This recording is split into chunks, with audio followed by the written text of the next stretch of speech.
दोस्तों, पूजा खेड़कर की फर्जी आईएएस बनने की कहानी अभी लोग भूल ही नहीं पाए थे कि ऐसी ही एक और कहानी ने लोगों को हैरान कर दिया है।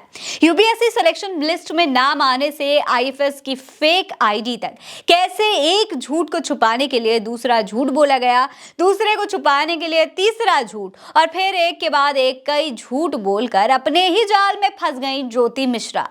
जी हाँ, पूजा खेड़कर के बाद अब जिस मोहतरमा की कहानी सोशल मीडिया पर वायरल है उनका नाम ज्योति मिश्रा है। दोस्तों, जब 2022 में यूपीएससी की परीक्षा में सेलेक्ट होने का दावा करने वाली ज्योति मिश्रा का मामला सामने आया तो इसे लेकर कई तरीके के पोस्ट सोशल मीडिया पर वायरल होने लगे। एक पोस्ट में कहा गया कि जनरल कोटे की ज्योति मिश्रा एससी कोटे से आईएफएस बन गई हैं। कई तरीके के दावे होने लगे, लेकिन जब पूरा सच सामने आया तो सब हैरान रह गए। दोस्तों, असल में ये केस मिस्टेकन आइडेंटिटी का था, लेकिन ज्योति मिश्रा ने इस मिस्टेक को एक बहुत बड़ा झूठ बना दिया और फिर अपने ही झूठ में फंस कर रह गई। दरअसल जब जांच आगे बढ़ी तो पता चला कि ज्योति मिश्रा का कभी यूपीएससी में सिलेक्शन तो हुआ ही नहीं था, लिहाजा ज्योति कभी भी तैनात ही नहीं की गई थी, कहीं पर भी उनकी तैनाती नहीं हुई थी। इंडिया टुडे की एक रिपोर्ट के अनुसार ये पूरी कहानी तब शुरू हुई जब ज्योति मिश्रा ने बताया कि उन्होंने अपने पिता से आईएएस की कोचिंग के लिए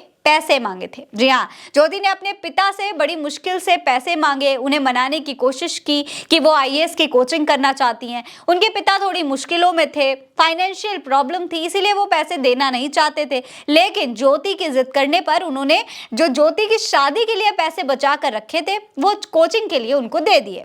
ज्योति ने 2020 में यूपीएससी की परीक्षा दी, सफलता नहीं मिल पाई उनको। फिर 2021 में उन्होंने दोबारा परीक्षा दी।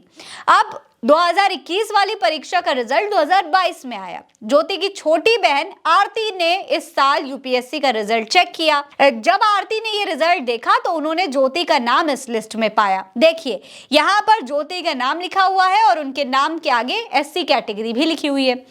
इसके बाद आरती ने ज्योति को फोन किया और रिजल्ट में जो नाम आया था उसके बारे में पूछा। उन्होंने पूछा कि क्या वो उनका नाम है। इस पर बार बार असफल होने के बावजूद ज्योति ने कह दिया कि हाँ, ये मेरा नाम है। बस इसी झूठ को छुपाने के लिए फर्जी एयरपोर्ट से लेकर फर्जी अपॉइंटमेंट लेटर और यहाँ तक कि फेक आईडी कार्ड और पासपोर्ट भी बनवा दिया गया। दोस्तों, ज्योति के परिवार को इस बारे में कुछ भी नहीं पता था। ज्योति का परिवार पूरी तरीके से इस पर अनजान था। ना तो उनके पिता को कुछ पता था, ना ही उनकी बहन को। पूरे परिवार में खुशी की लहर चल रही थी कि भाई बेटी यूपीएससी में सिलेक्ट हो गई है। खुशियां मनाई जा रही थी, मिठाइयां बांटी जा रही थी और ज्योति को इसके बाद कई जगह पर सम्मानित करने के लिए भी बुलाया गया। ज्योति हर इवेंट में गई। लेकिन दोस्तों, ज्योति का ये जो झूठ था ये आगे बढ़ता चला गया। दरअसल आईएएस की तैयारी कर रही ज्योति को इतना तो पता ही था कि सिलेक्शन आखिर होता कैसे है, क्या प्रोसेस होता है। इसी का उन्होंने फायदा उठाया, लेकिन बड़ी चालाकी से इंडियन फॉरेन सर्विसेज को चुना, क्योंकि अगर आईएएस दिखाती तो देश में ही तैनाती मिलती। साथ ही वो स्पेनिश सीख रही थी, उनको स्पेनिश आती थी, इसीलिए उन्होंने तैनाती मेरिट में बता दी।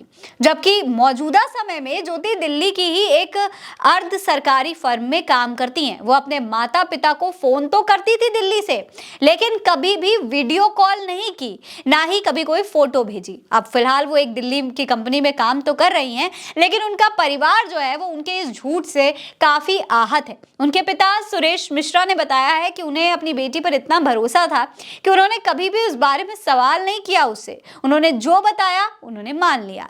उन्होंने ना तो रिजल्ट को वेरीफाई किया और ना ही कभी ज्योति का रोल नंबर चेक किया।